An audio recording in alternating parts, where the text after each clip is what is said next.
നമസ്കാരം. ഗൾഫ് ഫോക്കസിലേക്ക് വിശദമായി ഞാൻ ഉമേഷ് ശിവരാമൻ. ബ്രോങ്കൈറ്റിസ് ബാധയെ തുടർന്ന് ആശുപത്രിയിൽ കഴിയുന്ന ഫ്രാൻസിസ് മാർപ്പാപ്പയുടെ ആരോഗ്യനില ഗുരുതരം. ശ്വാസകോശത്തിലെ അണുബാധ സങ്കീർണമായി തുടരുകയാണെന്ന് വത്തിക്കാൻ ഇപ്പോൾ ഔദ്യോഗികമായി അറിയിക്കുന്നുണ്ട്. ഇതുമായി ബന്ധപ്പെട്ട് ഒരു വാർത്താക്കുറിപ്പ് കൂടി ഇപ്പോൾ അവർ പുറത്തിറക്കുന്നുണ്ട്.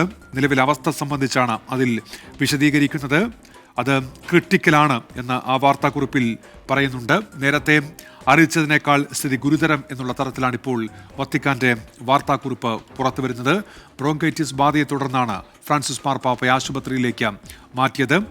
നേരത്തെ പുറത്തുവന്ന റിപ്പോർട്ടുകളിൽ അദ്ദേഹത്തിന് ചികിത്സ തുടരുകയാണ്.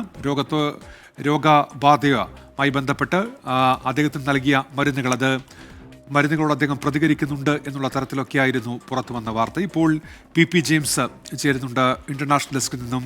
പി ജെയിംസ്, ഇപ്പോൾ പുതിയ വാർത്താക്കുറിപ്പ് കൂടി പുറത്തിറക്കുന്നുണ്ടല്ലോ വത്തിക്കാൻ. അതിലെന്തൊക്കെ കാര്യങ്ങളാണ് വ്യക്തമാക്കുന്നത് പി ജെയിംസ്?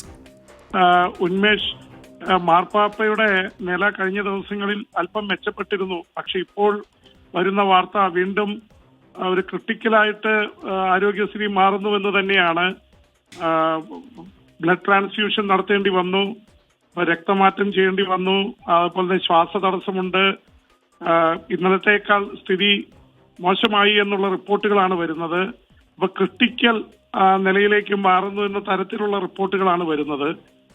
ഇതേക്കുറിച്ചൊന്നും കൃത്യമായിട്ടൊന്നും ആശുപത്രികൾ വ്യക്തമാക്കുന്നില്ല. പ്രത്യേകിച്ച് ഫ്രാൻസിസ് മാർപ്പാപ്പയുടെ ആരോഗ്യനിലയായതുകൊണ്ട് അവർ വളരെ കരുതലോടെയാണ് പ്രതികരിക്കുന്നത്. പക്ഷേ വത്തിക്കാൻ പറയുന്നത് കഴിഞ്ഞ ദിവസങ്ങളേക്കാൾ നില വീണ്ടും വഷളായി എന്നുള്ള തരത്തിൽ തന്നെയാണ്. അപകട നില തരണം ചെയ്തിട്ടില്ല. നേരത്തെ എഴുന്നേറ്റിരുന്ന് പത്രം വായിക്കുകയും സംസാരിക്കുകയൊക്കെ ചെയ്തിരുന്നു. പക്ഷെ അത് കുറഞ്ഞിട്ടുണ്ട്. എഴുന്നേറ്റിരിക്കുന്നുണ്ടെങ്കിലും ആ തരത്തിൽ ശ്വസിക്കാനും മറ്റും ബുദ്ധിമുട്ടുണ്ട്. നല്ല വേദനയുണ്ട്. ഹൈലി പെയിൻഫുൾ എന്നാണ് പറയുന്നത്. അപ്പൊ ആ തരത്തിൽ വരുമ്പോ സ്വാഭാവികമായിട്ടും ഫ്രാൻസിസ് മാർപ്പാപ്പ ഇവിടെ നില വഷളായി എന്ന് തന്നെ പറയാം. ഇപ്പോഴും പ്രതീക്ഷയോടെ ഡോക്ടർമാർ പരിചരണം നടത്തുന്നുണ്ട്. ജെമല്ലി ആശുപത്രിയിൽ, റോമിലെ ജെമല്ലി ആശുപത്രിക്ക് ചുറ്റും ആയിരക്കണക്കിന് ആൾക്കാർ കൂടി നിൽക്കുന്നുണ്ട്. ലോകമെമ്പാടും മാർപ്പാപ്പയുടെ ആരോഗ്യസ്ഥിതി മെച്ചപ്പെടാനുള്ള പ്രാർത്ഥനകൾ നടക്കുന്നു.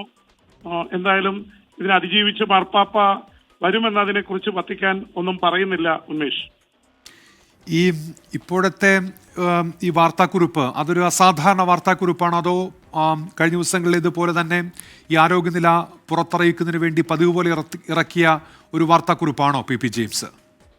ഉന്മേഷ്, ഇതിനെ ഒരു സാധാരണ നിലയിലുള്ള വാർത്താക്കുറിപ്പായി കാണാൻ സാധിക്കില്ല. ജോൺ പോൾ രണ്ടാമൻ മാർപ്പാപ്പയുടെ കാര്യത്തിലും ബെനഡിക്ട് മാർപ്പാപ്പയുടെ കാര്യത്തിലൊക്കെ വളരെ കരുതലോടെയാണ്. വലിയ കാര്യമായിട്ട് അവര് സീരിയസ് അവസ്ഥയിലാണ് എന്ന് പറഞ്ഞത് ഏതാണ്ട് മരണപ്പെടുന്നതിന് ഒരു ദിവസം മുൻപൊക്കെയാണ്. പക്ഷെ ഇതില് കുറച്ചുകൂടിയും സീരിയസ് ആയിട്ട് കാര്യങ്ങൾ പറയുന്നു എന്നുള്ളതും വത്തിക്കാൻ തന്നെ അതിനെ സ്ഥിരീകരിച്ചുകൊണ്ട് പറയുന്നു എന്നുള്ളതും വളരെ ഗൗരവത്തോടെ കാണേണ്ട വിഷയമാണ്. അതുകൊണ്ട് തന്നെ ഇത് മാത്രമല്ല, 2 ലങ്സും ഇൻഫെക്റ്റഡ് ആണ്. അണുബാധയുണ്ട്. പോളിമൈക്രോബിയൽ എന്നാണ് പറയുന്നത്. പലതരം ബാക്ടീരിയയും വൈറസും ബാധിച്ചിട്ടുണ്ട്. അപ്പൊ ഒരു ബാക്ടീരിയക്ക് ഉള്ള മരുന്ന് കൊടുക്കുമ്പോൾ അപ്പുറത്ത് വൈറസ് കിടക്കുകയാണ്. അപ്പോൾ പോളിമൈക്രോബിയൽ അറ്റാക്ക് ആയതുകൊണ്ട് ഒരു മരുന്നിൽ നിൽക്കുന്നില്ല. കോർട്ടിസോൺ അടക്കമുള്ള ആന്റിബയോട്ടിക്സും സ്റ്റിറോയിഡ്സും കൊടുക്കുന്നുണ്ട്. അപ്പൊ അത് വളരെ തീവ്രമായിട്ടുള്ള തരത്തിലേക്ക് അണുബാധ മാറിയിരിക്കുന്നുവെന്ന് തന്നെയാണ് മനസ്സിലാക്കുന്നത്. ആള് സംസാരിച്ചിരുന്നാലും ലങ്സിനെ ബാധിച്ചതുകൊണ്ട് ഏത് സമയത്ത് അത് കൂടുതൽ തീവ്രമായിട്ടുള്ള അവസ്ഥയിലേക്ക് മാറാൻ സാധ്യതയുണ്ട്. അതുകൊണ്ട് തന്നെ ഇപ്പോഴത്തെ തന്നെ മാർപ്പാപ്പയുടെ നിർദ്ദേശാനുസരണമാണെന്ന് പറയുന്നു. പുതിയ മാർപ്പാപ്പയെ തിരഞ്ഞെടുക്കാനുള്ള ഒരുക്കങ്ങൾ ആരംഭിക്കുന്നുണ്ട്. സ്വിസ് ഗാർഡ്സ് ഡ്രില്ല് നടത്തുന്നു. ഇതൊക്കെ കാണിക്കുന്നത് മാർപ്പാപ്പ അധികകാലം ഉണ്ടാവില്ല എന്നുള്ള ഒരു ധ്വനി നൽകിക്കൊണ്ടാണ് വത്തിക്കാനിൽ ഇതൊക്കെ സംഭവിച്ചുകൊണ്ടിരിക്കുന്നത്. ഉന്മേഷ്, ശരി. പി ജെയിംസ് ആണ് ഇപ്പോൾ വിശദാംശങ്ങൾ നൽകിയത്. ഫ്രാൻസിസ് മാർപ്പാപ്പയുടെ ആരോഗ്യനില സംബന്ധിച്ച് വത്തിക്കാൻ ഇപ്പോൾ പുതിയ വാർത്താക്കുറിപ്പ് പുറത്തിറക്കുന്നുണ്ട്. അദ്ദേഹത്തിൻ്റെ നില ഗുരുതരം ക്രിട്ടിക്കൽ എന്നാണ് ആ വാർത്താക്കുറിപ്പിൽ ഇപ്പോൾ വത്തിക്കാൻ വ്യക്തമാക്കുന്നത്. അങ്ങനെയാണ് ആരോഗ്യനില സംബന്ധിച്ച് വത്തിക്കാൻ ഇപ്പോൾ നൽകുന്ന വിശദീകരിക്കണം. The pope is not out of danger എന്ന് കൂടി ആ വാർത്താക്കുറിപ്പിൽ ഇപ്പോൾ വത്തിക്കാൻ വ്യക്തമാക്കുന്നുണ്ട്. മറ്റു വാർത്തകളിലേക്ക്. സ്ഥാപക ദിനം വിപുലമായി ആഘോഷിക്കുകയാണ് സൗദിയിലെ സ്വദേശികളും വിദേശികളും. മലയാളികളുടെ നേതൃത്വത്തിലും ആഘോഷ പരിപാടികൾ സംഘടിപ്പിച്ചു. സന്നദ്ധ സംഘടനകളും വ്യായാമ കൂട്ടായ്മകളും സ്ഥാപനങ്ങളും ആഘോഷങ്ങളുടെ ഭാഗമായി.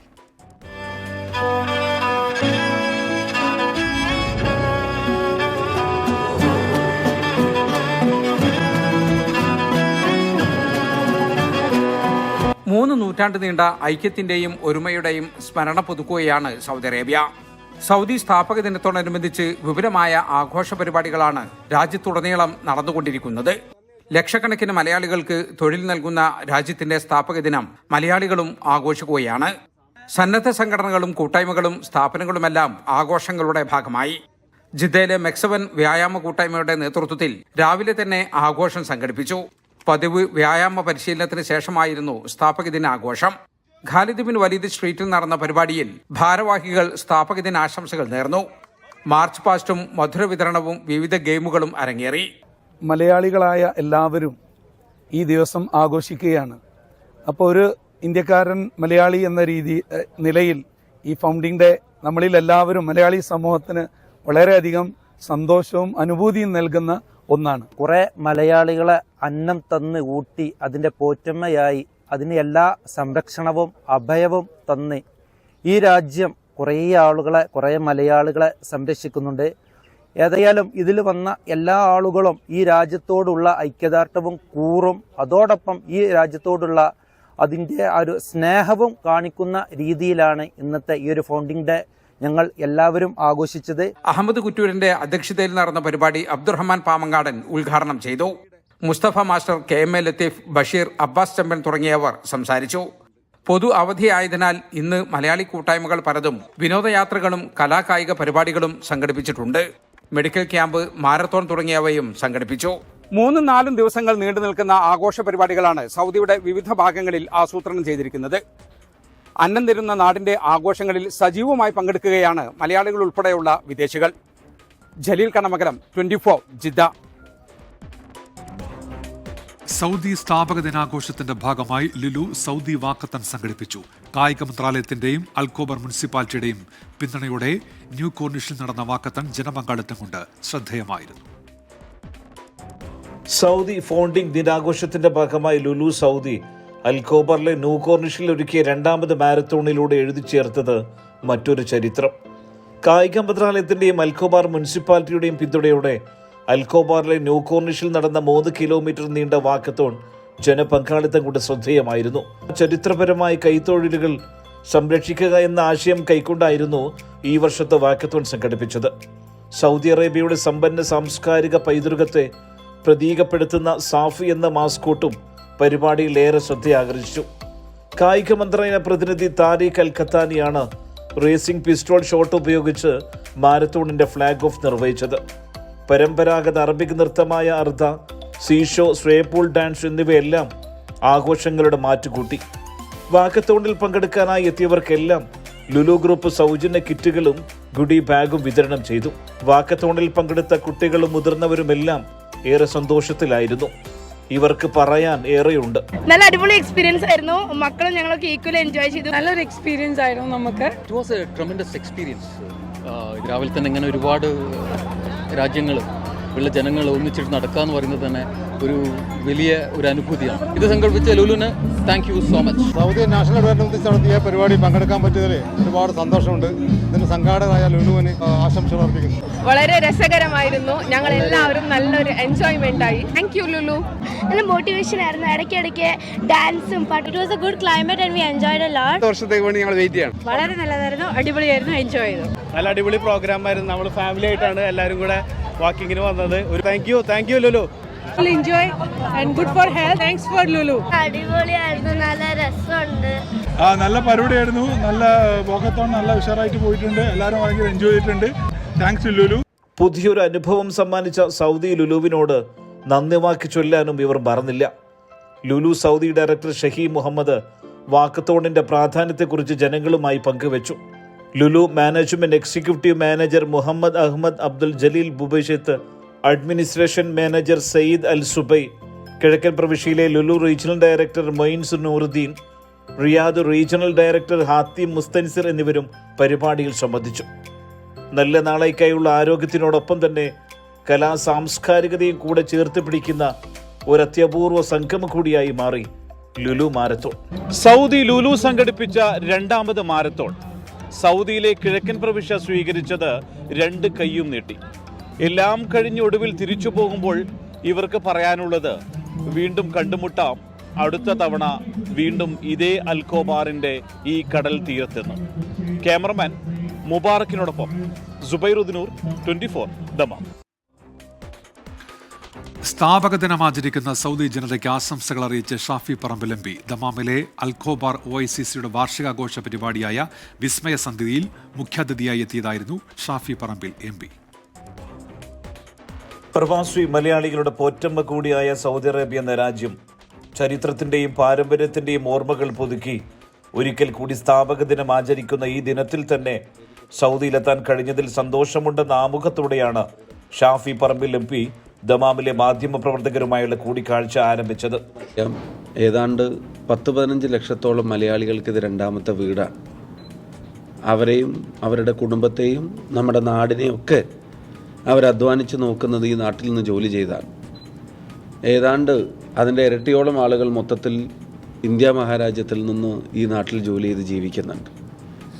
അപ്പോൾ ദശലക്ഷക്കണക്കിന് മലയാളികളെ, ഭാരതീയരെ അവരുടെ പോറ്റമ്മയായ നാടിൻ്റെ ഫൗണ്ടിങ് ഡേക്ക് ഒരു മലയാളി പൊതുപ്രവർത്തനം എന്ന നിലക്ക്, രാജ്യത്തെ പാർലമെൻറ്റിൽ ഒരു എളിയ അംഗമെന്ന നിലക്ക് എല്ലാവർക്കും ഫൗണ്ടിങ് ഡേയുടെ സ്നേഹാശംസകൾ നേരാൻ ആഗ്രഹിക്കുന്നു.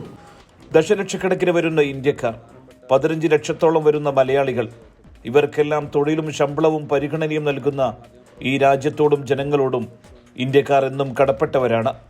മലയാളി പ്രവാസി സമൂഹത്തിന്റെ രണ്ടാമത്തെ വീടാണ് സൗദി അറേബ്യ. ഇന്ത്യൻ സമൂഹത്തെക്കുറിച്ചുള്ള ഇവിടുത്തെ അധികാരികളുടെ നല്ല വാക്കുകൾ ഓരോ ഇന്ത്യക്കാരനും അഭിമാനിക്കാനുള്ളതാണെന്നും ഇത് നിലനിർത്തിക്കൊണ്ടു പോകാൻ ഓരോ ഇന്ത്യക്കാരനും ബാധ്യതയുണ്ടെന്നും വടകര പാർലമെന്റ് അംഗം ഷാഫി പറമ്പിൽ എം പി പറഞ്ഞു. ഇന്ത്യൻ കമ്മ്യൂണിറ്റിയെ സംബന്ധിച്ച് കഴിഞ്ഞ ദിവസം കൗൺസിൽ ജനറലിനെ കാണാൻ പോയിരുന്നു ഞാൻ ജിദ്ദയിൽ. അദ്ദേഹം പറഞ്ഞൊരു വാക്ക് ഞാൻ ആവർത്തിക്കാൻ ആഗ്രഹിക്കുകയാണ്. ഏറ്റവും ഡിസിപ്ലിൻഡ് ആയിട്ടുള്ള the most disciplined and law abiding citizens എന്നാണ് നമ്മുടെ കമ്മ്യൂണിറ്റിയെ സംബന്ധിച്ച് ഇവിടുത്തെ ഭരണകൂടത്തിൻ്റെ വക്താക്കളും ഉന്നത ഉദ്യോഗസ്ഥരും മറ്റെല്ലാവരും പറയാറുള്ളതെന്ന് കൗൺസിൽ ജനറൽ തന്നെ പറയുന്നു. അപ്പോൾ നമ്മുടെ കമ്മ്യൂണിറ്റി ഇവിടെ ലോ അബൈഡിങ് ആണ്, ഡിസിപ്ലിൻഡ് ആണ്, പീസ്ഫുൾ കമ്മ്യൂണിറ്റി എന്നുള്ള വാക്കാണ് അദ്ദേഹം നമ്മളെ ഉപയോഗിച്ചത്.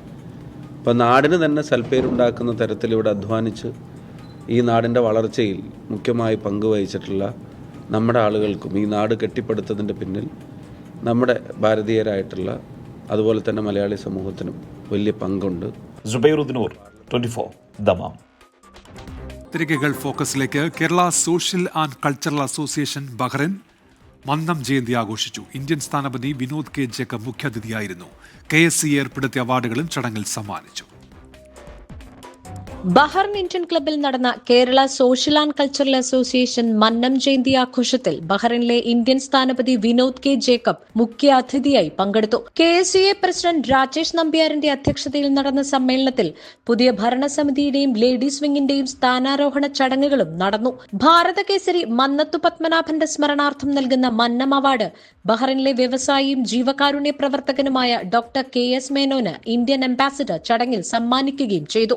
കൂടാതെ ബഹ്റൈൻ കേരളീയ സമാജത്തിന് സേവാരത്ന പുരസ്കാരം, ഇന്ത്യൻ സ്കൂൾ ബഹ്റൈന് ഗ്യാൻതി പുരസ്കാരം, യൂണിഗ്രാഡ് എഡ്യൂക്കേഷൻ സെന്റർ പ്രിൻസിപ്പാളും ഡയറക്ടറുമായ അഡ്വക്കേറ്റ് സുജ JP മേനോന് കർമ്മശ്രീ പുരസ്കാരം, സോപാനം വാദ്യകലാസംഘം ബഹ്റൈൻ വാദ്യകലാശ്രീ പുരസ്കാരം, ഗുരുമേളരത്നം സന്തോഷ് കൈലാസ് എന്നിവർക്കും ഇന്ത്യൻ സ്ഥാനപതി വിനോദ് കെ ജേക്കബ് സമ്മാനിച്ചു. KSCA general secretary Anil Pillai, മുൻ പ്രസിഡന്റ് പ്രവീൺ നായർ, സുനിൽ പിള്ള, മറ്റു ഭരണസമിതി അംഗങ്ങൾ, ബഹ്റൈനിലെ കലാ സാംസ്കാരിക രംഗത്തെ പ്രമുഖർ എന്നിവർ പങ്കെടുത്ത പരിപാടിയിൽ നിരവധി കലാപരിപാടികളും നടന്നു. 24 ബഹ്റൈൻ. കായംകുളം പ്രവാസി അസോസിയേഷൻ കൃപ 18ാമത് വാർഷിക പൊതുയോഗത്തിൽ 2025-26 വർഷത്തേക്കുള്ള പുതിയ ഭരണസമിതിയെ പ്രഖ്യാപിച്ചു. പ്രസിഡന്റ് ഷൈജു നമ്പലശ്ശേരിയുടെ അധ്യക്ഷതയിൽ കൂടിയ യോഗം മുതിർന്ന അംഗം ബഷീർ കോയിക്കലേത്ത് ഉദ്ഘാടനം ചെയ്തു. മുജീബ് കായംകുളത്തെ ചെയർമാനായും ഇസഹാഖ് ലൌഷോറിനെ പ്രസിഡന്റായും തെരഞ്ഞെടുത്തു. ഷിബു ഉസ്മാനാണ് ജനറൽ സെക്രട്ടറി. സലിം തുണ്ടത്തിൽ ട്രഷററും കബീർ മജീദ് ജീവകാരുണ്യ വിഭാഗം കൺവീനറുമാണ്. ഗൾഫ് ഫോക്കസിലേക്ക് തിരികെ. കൊല്ലം കൊട്ടിയത്ത് വാടക കൊടുക്കാത്തതിന് കുട്ടികളെ പൂട്ടിയിട്ട് വീട്ടുടമ. വീട്ടിലേക്കുള്ള വൈദ്യുതിയും വിച്ഛേദിച്ചു. മാതാവ് വീട്ടിലില്ലാത്ത സമയത്തായിരുന്നു ഈ ക്രൂരത. വാടക കുടിശ്ശിക 24 അടയ്ക്കുമെന്ന് chief editor R Sreekandan Nair അറിയിച്ചു. ഞങ്ങൾ 4 മാസത്തെ വാടക കൊടുക്കാനുണ്ട്. അഡ്വാൻസ് എല്ലാം തീർന്നായിരുന്നു. അങ്ങനെ ഇവിടെ വന്ന് ഗേറ്റ് പൂട്ടി. 3 ദിവസം മുന്നേ വന്ന് ഒരു ഗേറ്റ് പൂട്ടിയായിരുന്നു. ഞങ്ങളിവിടെ ഇല്ലായിരുന്നു. പിന്നെ ഇന്ന് ആയപ്പോഴത്തേക്ക് വൈകിട്ട് വന്ന് ഗേറ്റും പൂട്ടി. വെളിയിലത്തെ ഞങ്ങൾ വെള്ളം എടുക്കാതിരിക്കാൻ വേണ്ടി വെള്ളവും കളഞ്ഞ് പിന്നെ കറണ്ടും ഓഫ് ചെയ്തിട്ട് പോയി.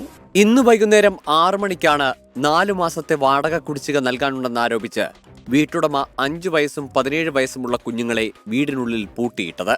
വീട്ടിലേക്കുള്ള വൈദ്യുതി വിച്ഛേദിച്ച ശേഷം വെള്ളം തുറന്നുവിടുകയും ചെയ്തു.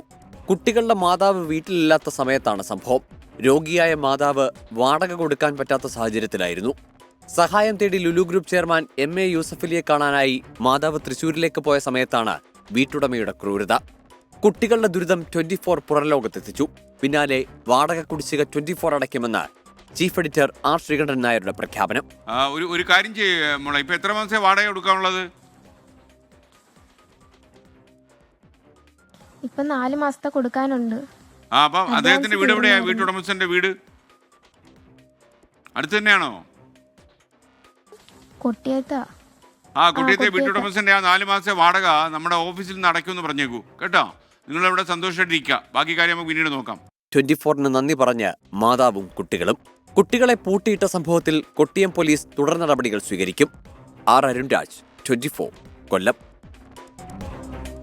കേരളത്തിലേക്ക് 1.5 ലക്ഷം കോടി രൂപയിലേറെ നിക്ഷേപത്തിന് തയ്യാറായ വ്യവസായ ലോകം. കൊച്ചിയിലെ ഇൻവെസ്റ്റ് കേരള ആഗോള നിക്ഷേപക ഉച്ചകോടിയിൽ 374 കമ്പനികൾ നിക്ഷേപത്തിന് തയ്യാറായി താൽപര്യപത്രത്തിൽ ഒപ്പുവെച്ചു. 24 IT കമ്പനികൾ നിക്ഷേപത്തിന് താൽപര്യം പ്രകടിപ്പിച്ചു. 2 ദിവസമായി നടന്ന നിക്ഷേപക ഉച്ചകോടി സമാപിച്ചു. 1 ലക്ഷം കോടി രൂപയുടെ നിക്ഷേപം കണക്കാക്കി സംഘടിപ്പിച്ച ആഗോള നിക്ഷേപ ഉച്ചകോടിയിൽ വമ്പൻ വാഗ്ദാനങ്ങളാണ് കേരളത്തെ തേടിയെത്തിയത്. വിവിധ മേഖലകളിലായി 1,52,905 കോടി രൂപയുടെ നിക്ഷേപ വാഗ്ദാനം ലഭിച്ചതായി മന്ത്രി പി രാജീവ് പ്രഖ്യാപിച്ചു. പ്രതിപക്ഷത്തിന്റെ പിന്തുണയോടെ പുതിയ ഐക്യ കേരളത്തിന് തുടക്കമായി എന്ന് പി രാജീവ്. വ്യവസായങ്ങൾക്ക് പറ്റുന്ന നാടാണ് എന്നതിൽ ഒരേ സമീപനത്തിലേക്ക് സംരംഭകരെത്തി. ഇപ്പോൾ രാഷ്ട്രീയക്കാരോ മാധ്യമങ്ങളോ അല്ല പറയുക ഇത് സംരംഭകത്വത്തിന് അനുകൂലമാണോ എന്നുള്ളത്. അത് സംരംഭകരാണ് നേരിട്ട് പറയേണ്ടത്. അപ്പോൾ സംരംഭകർ കക്ഷി രാഷ്ട്രീയത്തിന് അതീതമായി ഒറ്റക്കെട്ടായി പറയുന്നു ഇത് ഏറ്റവും നല്ല സ്ഥലമായി മാറിയിരിക്കുന്നു എന്നുള്ളത്. അതാണ് ഏറ്റവും നല്ല അച്ചീവ്മെന്റ് ആയിട്ട് നമ്മൾ കാണേണ്ടത്. ദുബായ് ആസ്ഥാനമായി പ്രവർത്തിക്കുന്ന ഷറഫ് ഗ്രൂപ്പ് 5000 കോടി രൂപയുടെ നിക്ഷേപം നടത്തും. 5000 കോടി 5 വർഷത്തിനുള്ളിൽ നിക്ഷേപിക്കാൻ ലുലു ഗ്രൂപ്പ് തീരുമാനിച്ചു. ഗ്ലോബൽ സിറ്റിയിലും IT പാർക്കുകളിലും നിക്ഷേപിക്കും. 100 ടണ്ണിന് താഴെയുള്ള ബോട്ടുകളുടെ നിർമ്മാണ യൂണിറ്റ് തുടങ്ങുമെന്നാണ് ടാറ്റ ഗ്രൂപ്പിന്റെ പ്രഖ്യാപനം. അദാനി, ആസ്റ്റർ ഗ്രൂപ്പുകൾ ഇതിനകം വമ്പൻ നിക്ഷേപങ്ങളാണ് പ്രഖ്യാപിച്ചത്. അദാനി ഗ്രൂപ്പ് 30,000 കോടിയുടെ നിക്ഷേപം നടത്തും. ഇതിൽ വിഴിഞ്ഞത്ത് 20,000 കോടിയുടെ അധിക നിക്ഷേപം എത്തും. 5,000 കോടിയുടെ ഇ-കൊമേഴ്സ് ഹബ്ബ് പദ്ധതിയും തുടങ്ങും. തിരുവനന്തപുരം വിമാനത്താവളത്തിൽ 5,000 കോടിയുടെ വികസന വാഗ്ദാനമാണ് അദാനി ഗ്രൂപ്പ് പ്രഖ്യാപിച്ചിരിക്കുന്നത്. കേരളത്തിൽ സ്വകാര്യ സർവകലാശാല ആരംഭിക്കുമെന്നാണ് ജെയിൻ ഗ്രൂപ്പ് ഓഫ് ഇൻസ്റ്റിറ്റ്യൂഷന്റെ പ്രഖ്യാപനം. ഇതിനായി 350 കോടി രൂപയുടെ നിക്ഷേപമാണ് ജെയിൻ ഗ്രൂപ്പ് പ്രഖ്യാപിച്ചത്. ജെയിൻ ഗ്ലോബൽ യൂണിവേഴ്സിറ്റി എന്ന പേരിൽ പുതിയൊരു പ്രൈവറ്റ് യൂണിവേഴ്സിറ്റിയാണ് നമ്മൾ കൊടുത്ത പ്രപ്പോസൽ.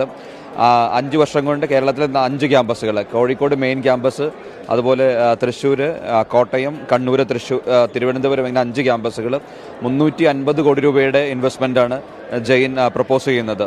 തെലങ്കാനയിലെ Krishna Institute of Medical Science 3000 കോടിയും ആസ്റ്റർ DM ഹെൽത്ത് കെയർ 850 കോടിയും മൊണാർക്ക് ഗ്രൂപ്പ് 5000 കോടിയും RP ഗ്രൂപ്പ് 2000 കോടി, ഹൈലൈറ്റ് ഗ്രൂപ്പ് 10,000 കോടി, പ്രസ്റ്റീജ് ഗ്രൂപ്പ് 3000 കോടിയുടെ നിക്ഷേപവും പ്രഖ്യാപിച്ചു. 24 കൊച്ചി. ഇതോടെ ഗൾഫ് ഫോക്കസ് പൂർത്തിയാകുന്നു.